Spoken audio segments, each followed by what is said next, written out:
शास्ते अध्याय 4. एहूद मृत्यू पावल्यावर इस्रायल लोकांनी परमेश्वराच्या दृष्टीने वाईट ते पुन्हा केले. तेव्हा परमेश्वराने याबीन नावाचा कनानाचा राजा, जो हसोरात राज्य करीत होता, त्याच्या हाती त्यांना दिले. त्याचा सेनापती सिसरा हा हरोशेत गोईम येथे राहत असे. त्याच्यापाशी 900 लोखंडी रथ असून त्याने 20 वर्षे इस्रायल लोकांचा अनन्वित छळ केला, म्हणून त्यांनी परमेश्वराचा धावा केला. त्या समयी लप्पी दोथाची बायको दबोरा संदेशहारिका ही इस्रायलांचा न्यायनिवाडा करीत असे. एफ्राईमाच्या डोंगराळ प्रदेशातील रामा व बेथेल यांच्या दरम्यान दबोरेच्या खजुरीखाली तिची बैठक असे. इस्रायल लोक तिच्याकडे न्यायनिवाड्यासाठी येत असत. तिने अबिनवामाचा मुलगा बाराक ह्याला केदेश नफ्ताली येथून बोलवून आणले व त्याला विचारले, तू नफ्ताली व जबुलून यांच्याकडे 10,000 पुरुष बरोबर घेऊन ताबोर डोंगराकडे कूच करून जा, अशी आज्ञा इस्रायलाचा देव परमेश्वर ह्याने तुला केली आहे ना? तो म्हणतो, याबीनाचा सेनापती सिसरा आपले रथ व आपले सर्व लष्कर घेऊन तुझ्याकडे किशोन नदीपर्यंत येईल असे मी करीन आणि त्याला तुझ्या हाती देईन. बाराक तिला म्हणाला, तू माझ्याबरोबर येशील तरच मी जाईन, नाही तर जाणार नाही. ती म्हणाली, मी तुझ्याबरोबर अवश्य येईन, पण ह्या तुझ्या स्वारीत तुझी प्रतिष्ठा होणार नाही, कारण परमेश्वर सिसरा ह्याला एका स्त्रीच्या हाती देणार आहे. मग दबोरा उठली आणि बाराकाबरोबर केदेश येथे गेली. बाराकाने जबुलून व नफ्ताली यांना केदेश येथे बोलावले. मग त्यांच्या मागोमाग 10,000 पुरुष निघाले आणि दबोराही त्यांच्याबरोबर गेली. मोशेचा सासरा होबाब याचे वंशज जे केनी, त्यांच्यापासून केनी हेबेर हा विभक्त होऊन केदेशाजवळचे साननीम येथल्या एका एला वृक्षाखाली डेरा देऊन राहिला होता.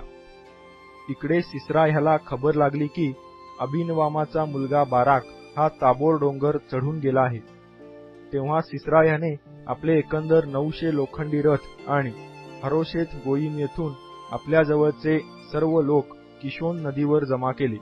दबोरा बाराकाला म्हणाली, उठ, आजच परमेश्वराने सिसराला तुझ्या हाती दिले आहे. परमेश्वर तुझ्या पुढे निघाला आहे ना?